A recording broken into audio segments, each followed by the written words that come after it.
What's going on, guys? JSGC here, and we are here for another Manchester City video. Today we're going to be doing the match review, match reaction and match analysis of Manchester City's away game against Everton in the Premier League, which Manchester City just about got over the line with a 1-0 victory. But before we do crack on with this video, make sure, like always, if you are enjoying the content, you want to help to support my channel, then do subscribe. Press that red button, press the bell and put your push notifications on. Aiming for 25,000 subscribers. We're very close to being less than 700 subs away from 23,000 subscribers, so any help towards that would be much appreciated. Also, don't forget social media links. They're in the description below and sliding across at the bottom of the screen. If you want to go and follow me on my Twitter and Instagram, my email also in the description below too. If you want to hit me up for any sponsorships for any videos or any general business inquiries, leave a thumbs up as well if you do enjoy this video. Once more, aiming for 100 likes.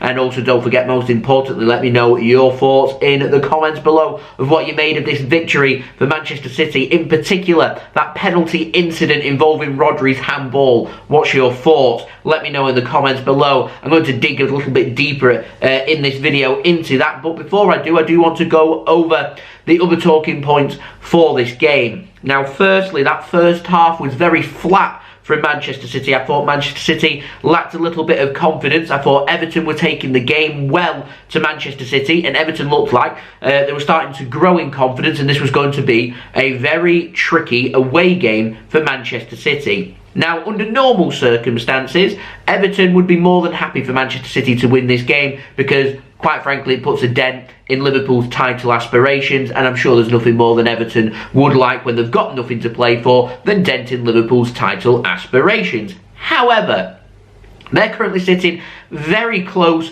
to the relegation zone. So they've played up. They wanted to take points here from Manchester City. They wanted to win this game. They had that desire, and they gave Manchester City, in particular that first half, a really good game. Manchester City did manage to, in the second half, get on top of Everton, having more possession, passing the ball, moving the ball quicker, moving the ball more, and Manchester City started to grow into the game. And when Manchester City are feeling like it, it becomes very difficult when City are knocking on the door to be able to keep Manchester City out, which thankfully is what happened in this game. Now, Everton, 47% of their duels won. Very good. They were aggressive. They took the game to Manchester City. They did, however, get a few yellow cards. They got 3, in fact, for this game. Donny Van De Beek, Alan, and also Dele Alli, all midfielders, all trying to take this game to Manchester City. City did have a couple of yellow cards themselves, which came later on in the game through Ederson and Phil Foden. Ederson came through time wasting, which I found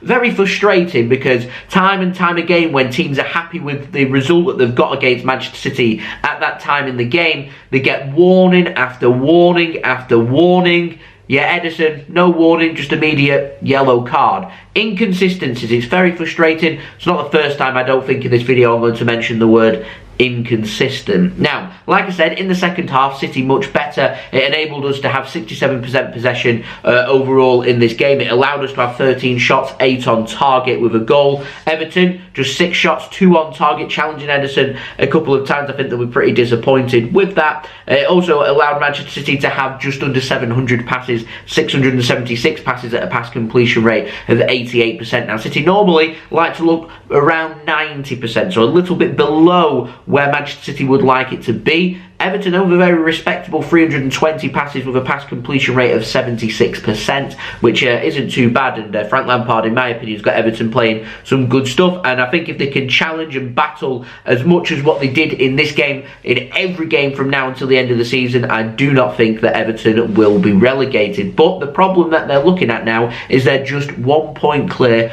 of the relegation zone, albeit they have played more games than the teams around them other than Burnley. That's where the battle is. Everton 17th, Burnley in 18th, just 1 point separating them. Burnley's got a better goal difference, and they've both played the same amount of games. They've got a big 14 games coming up for both Everton and for Burnley, and Everton, like I said, need to scrap and battle for everything. But relegation, if it does happen for Everton, I don't think that it will, but if it does happen for them, then in my opinion, it doesn't happen because of a result against Manchester City. Now, I'm sure some Everton fans will argue against it, saying that they should have had a penalty, and if I'm to give my honest opinion on that, I thought when I saw the replays, it is a penalty. I was thinking, what on earth is Rodri doing under very little pressure around him? The ball's bouncing. If you're not going to be able to control it, don't control it. He needs to be more aware of what is around him, because there was no danger around him. Instead, tries to take control of the ball, and through doing that, it does involve it hitting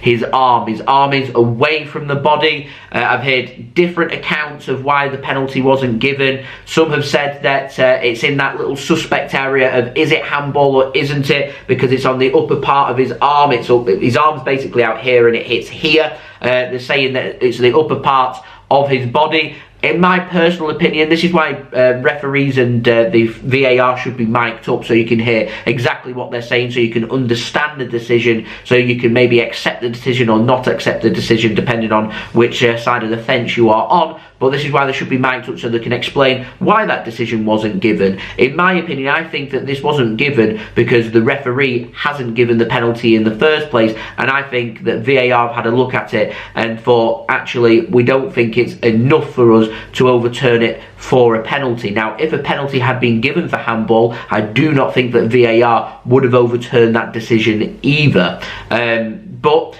again, it just needs more clarification on what is handball and what isn't, because I can argue a case here of, is it handball or isn't it? Is it deliberate? Well, it's away from his body, but he isn't intentionally looking to try and block the ball. He's trying to control the ball, albeit he did it badly. And in my opinion, I think City got away with one there. I think if it was at the other end of the pitch and Manchester City were 1-0 behind, I would be furious right now that that wasn't given, because I think in other games that would be given. And I'm sure Everton fans would sit there and say if it was at the other end and it was City, they think that the penalty would have been given. Like I said, inconsistencies, and it needs more clarification. But this won't be the first, it won't be the last time that we speak about officials, because quite frankly, I think overall they're inept here in the Premier League, and that's rife throughout England, I'll add, because I do watch EFL football and non-league football. It's rife. It isn't, the officiating, it isn't very good, and I do think that better training,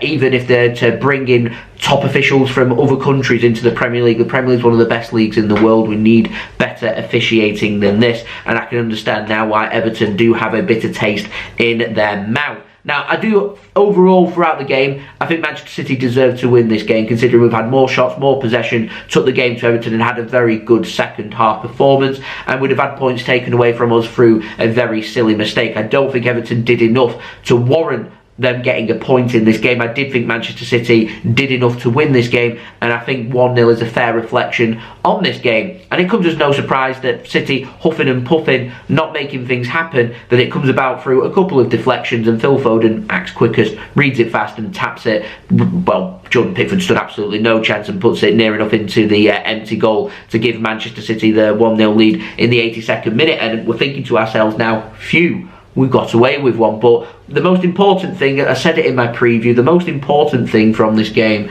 was winning this game. I wanted City to win this game and get the 3 points. They've done that. I wanted City to put in a strong defensive performance, and other than that Rodri mishap, they've done that, and they've got a clean sheet as well. So it gives us confidence now going into next weekend's Manchester derby, our next Premier League game. This Everton game was a must-win game by hook or by crook. We've got the 3 points. We need to do the same next weekend against Manchester United, and I am confident that if we beat Manchester United next weekend, we've got enough about us to go on and win the Premier League from the position that we are in. That Manchester United game is crucial. I know Liverpool fans are getting very excited, thinking about if they can beat Manchester City at the Etihad when we face them in April. There's so many games to come between now and then. All I'm focused on is that Manchester derby next weekend. Now, yes, City are in action in midweek in the FA Cup. I would put full squad rotation. Any player that didn't start in this game that was on the bench starts in that game against Peterborough United. Peterborough United aren't doing too great in the Championship, and I'll be honest, I expect Manchester City to turn up and do a nice, clean, professional performance to make it to the quarterfinals of the FA Cup, because there's no better preparation for any game than getting a winning run and winning momentum. Beating Peterborough on Tuesday night puts us in a good position going forward into that Manchester derby next weekend, where all that needs to be on our brains right now is, like I said, by hook or by crook, is winning games, because that ultimately is what will win us trophies come at the end of the season, and we want to win as many trophies as we can. Now, this result in terms of the Premier League table means we are now 6 points clear of Liverpool at the top of the Premier League. We have got a worse goal difference by 3. We can start to work on that, I hope. But Liverpool now 6 points behind Manchester City. They do have a game in hand. That game in hand comes in the middle of March. It's a very tricky away fixture against Arsenal. That could be another crucial game towards the Premier League title. Manchester United next weekend competing for a position in the top 4. They drop points against Watford this weekend at home. They need a response. Arsenal sitting in 5th, 2 points as it stands right now behind Manchester United. They want Champions League football. That's a huge clash as well. City have got massive games coming up. Liverpool have got massive games coming up. There's only one way to decide this Premier League title, and that is taking things a game at a time. Our next focus must be on Manchester United, but first, we've got an FA Cup game and a game against Peterborough to deal with. We don't want to go out. We want to get to the quarterfinals. We want to win the most historic, most prestigious domestic cup out there. So let's go and get that job done. And we've got a big week of football coming here for Manchester City. On the line, quarterfinals of the FA Cup. Winning one of the biggest derbies in the world against our arch nemesis, Manchester United, and putting all the pressure over to Liverpool, because they'll mark that as one of the games where City could potentially drop points, and also progression to the quarterfinals of the Champions League. Our next 3 games, what the next 10 days it is, and Manchester City, job done here at Everton. Might have been dodgy, might have been handball, we've got away with one.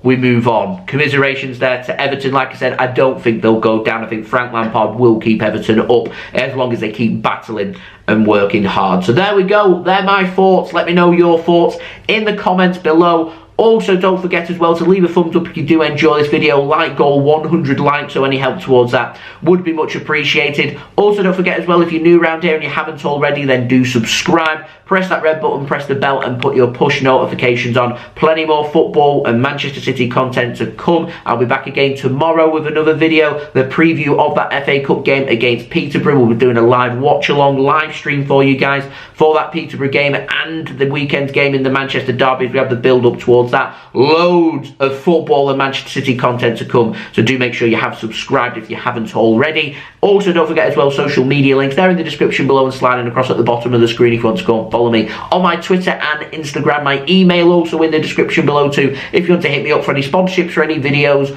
or any general business enquiries. I will see you guys again tomorrow for the next Manchester City video, the preview to that Peterborough game. So I'll see you then. So I've been JSGC. Thank you everyone for watching. I hope everyone is safe and well. Peace. Ciao for now.